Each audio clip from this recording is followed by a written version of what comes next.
السلام عليكم. اليوم مع بنت زينب جبت لكم المريش ولا المشلوش، كل منطقه كيفاش يقولوا لها. سبق اللي حطيت لكم فيديو كيفاش خدمته معاكم. دوكا راح نوجدوه باش نقدموه. واش نسحقوا له هنا؟ نسحقوا له كميه تاع المزهر، شويه تاع زبيب، نسحقوا زبده ولا ماكارين ولا اللي عندكم، ونسحقوا العسيله. واش نديروا هنايا؟ نروحوا نرشوا المريش تاعنا بالمزهر هكذا بهذه الطريقه، نخلطوه كيما راني ندير فيه هنايا، نخليه يشرب راهو يشرب هكذا. نسيو نفتحوه. هاي ديك هذه الورقه ها تتفتح على شحال من خطره. هاي ديك نروحو ديريكت نحطوه يفورنا، ومن بعد نولي لكم.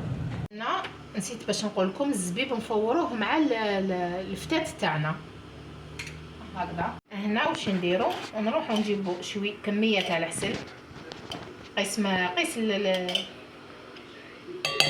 اللي عندنا.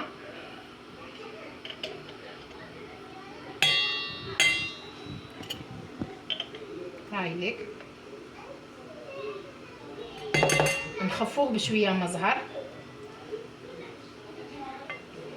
بهذه الطريقه.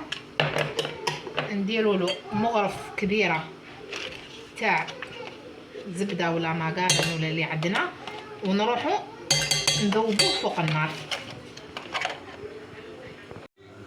هنا بعد ما فورت المريش تاعي مع الزبيب وذوبت العسيله تاعي مع الزبده ولا ماكارين اللي عندنا، نروح نمرقها بهذه الطريقه هكذا،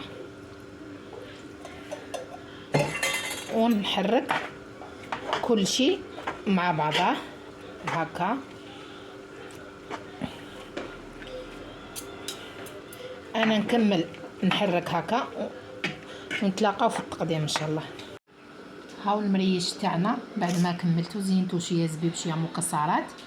انا درتو ان DVD لكل واحد وحده، وانتوما لكم الاختيار. بصحه ولا هنا.